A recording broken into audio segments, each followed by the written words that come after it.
Bom dia, eu sou Marcos Demarque, economista-chefe da Auris Partners. Dia 1º de agosto, estamos aqui para mais uma conversa aí sobre os últimos acontecimentos econômicos aqui no Brasil e no cenário internacional. Muita coisa para comentar, muitos acontecimentos, mas acho que vale a pena começar aqui falando um pouco dessa manhã. Tivemos aí a questão de uma hora atrás, as divulgações aí de dados do mercado de trabalho norte-americano referentes a julho. Na verdade, são os primeiros dados do mês de julho, então são bastante importantes para continuar averiguando aí como está o andamento da atividade econômica e assim por diante. E de fato tivemos uma surpresa aí bastante importante nos dados de hoje, com uma fraqueza generalizada aí dos indicadores divulgados, né? Foram 73 mil vagas de emprego criadas no mês de julho. O mercado esperava alguma coisa de perto de 100 mil vagas criadas. No entanto, o grande destaque ficou por conta da revisão que foi feita nos 2 meses anteriores. Em relação ao que se tinha divulgado inicialmente, foram 258 mil vagas a menos do que o governo americano estimava inicialmente. Só para dar uma noção, e é um jeito mais fácil de olhar os indicadores econômicos, né? Suavizar dados que acabam sendo muito voláteis, a média móvel de 3 meses do indicador saiu de 64 mil no mês de junho para 35 mil agora no mês de julho. Então, uma desaceleração importante no ritmo de criação de empregos na economia norte-americana. E, também a título de comparação, no primeiro trimestre desse ano, o ritmo ficou ali por volta de 110 mil. Então, a gente tem aí caindo para quase 1/3, né, o ritmo de criação de vagas, olhando esses dados aí que a gente tem nos últimos 3 meses. Provavelmente já reflete aí algum impacto importante das tarifas, de toda a política econômica que vem sendo implementada pelo presidente Trump, alguma cautela importante por parte das empresas no sentido de contratações, mas acho que o importante é contextualizar que não só esse tipo de indicador econômico divulgado há pouco sinaliza aí desaceleração da economia norte-americana. Tivemos, por exemplo, no meio da semana, na quarta-feira, divulgados aí os dados preliminares do PIB, referentes ao segundo TRI também nos Estados Unidos. Foi um crescimento acima do esperado, 3% na comparação com o primeiro TRI, num ritmo anualizado. O mercado esperava 2,4%. Contudo, embora tenha sido aí um ritmo mais forte de crescimento do que o esperado, quando a gente olha os detalhes, a gente observa que também tem elementos ali que sugerem desaceleração da atividade econômica. Quando a gente calcula o PIB excluindo itens voláteis, principalmente nesse momento de tarifação, exclui, por exemplo, exportações, importações e a variação dos estoques, o PIB foi de 1,2% apenas na comparação com o primeiro TRI deste mesmo ano. No primeiro TRI, essa métrica tinha mostrado um crescimento de 1,9% e no quarto trimestre do ano passado, 2,9%. Né? Então, uma desaceleração bastante nítida, né? Saindo de um ritmo de 3%, caindo para alguma coisa perto de 2%, e agora mais próximo de 1%, aquilo que a gente chama de absorção doméstica, né? Então, aquilo que interessa no PIB em termos do que está acontecendo na economia doméstica americana. Então, são sinais aí que vão na mesma direção de uma desaceleração da atividade. E embora, acho que é importante ressaltar, né, não ainda sinais ou aquele temor de que se concretizasse, né, uma recessão econômica, que ali lá para março e abril, né, a gente observou que muita gente começou a colocar esse tipo de cenário acontecendo por conta dos receios dos impactos das tarifas. Nesse sentido, acho que vale a pena chamar a atenção, né, para a reunião também de política monetária que tivemos nos Estados Unidos na quarta-feira, no meio da tarde, aonde, conforme esperado, a taxa de juros foi mantida inalterada ali entre o intervalo de 4,25% e 4,5%. O destaque da reunião acabou sendo a divergência de 2 diretores que fazem parte do board em Washington. Normalmente é muito difícil a gente ver na história, pelo menos na história mais recente, os diretores que ficam sediados em Washington ir na direção contrária do voto do presidente do Fed, mas isso acabou acontecendo, 2 votos aí pela redução dos juros, né, na reunião de julho, na reunião dessa própria semana. Mas, né, o próprio presidente da instituição, o Jerome Powell, que está sob ataque do presidente Trump, fez questão de ressaltar que naquele momento, né, naquela reunião, não parecia ele ser o cenário mais provável, ou pelo menos não havia evidências da necessidade de um corte de juros tão rápido quanto alguns manifestaram ali a opinião.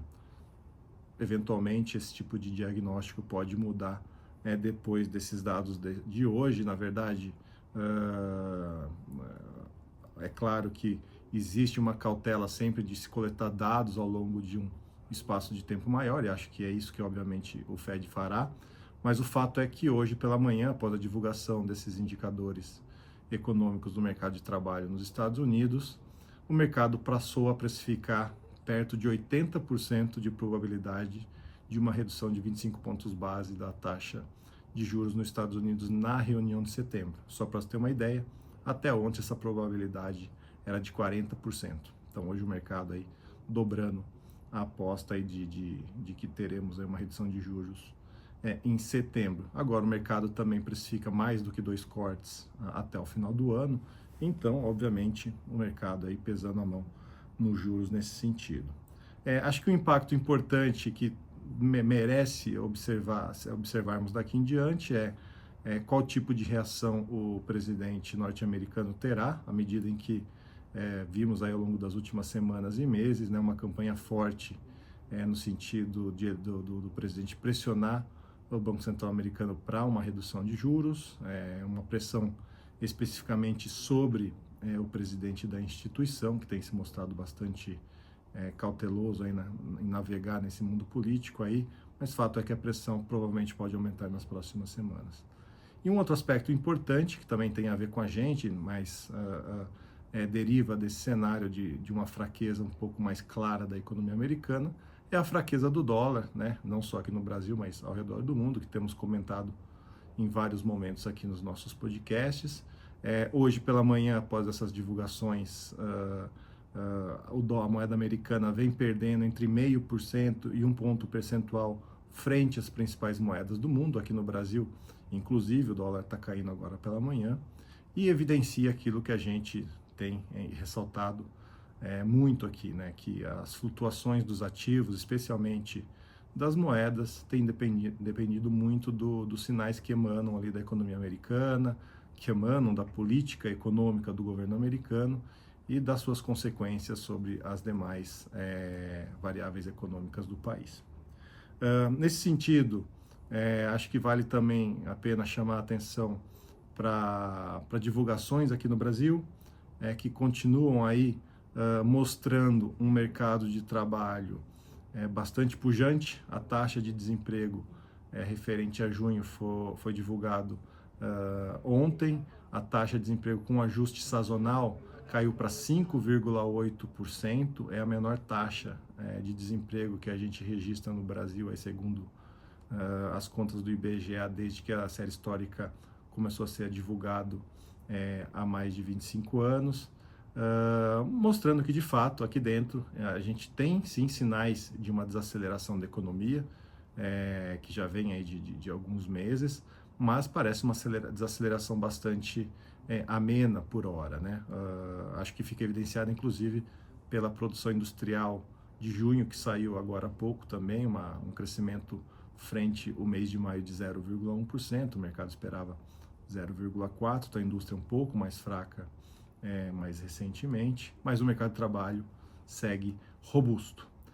E nesse sentido, né, também lembrar aqui que tivemos aqui no Brasil também a reunião de política monetária no final da quarta-feira, aonde o colegiado, de maneira consensual, esperava a manutenção da taxa de juros em 15%, não tinha nenhuma dúvida com relação ao que seria a decisão com relação à taxa Selic.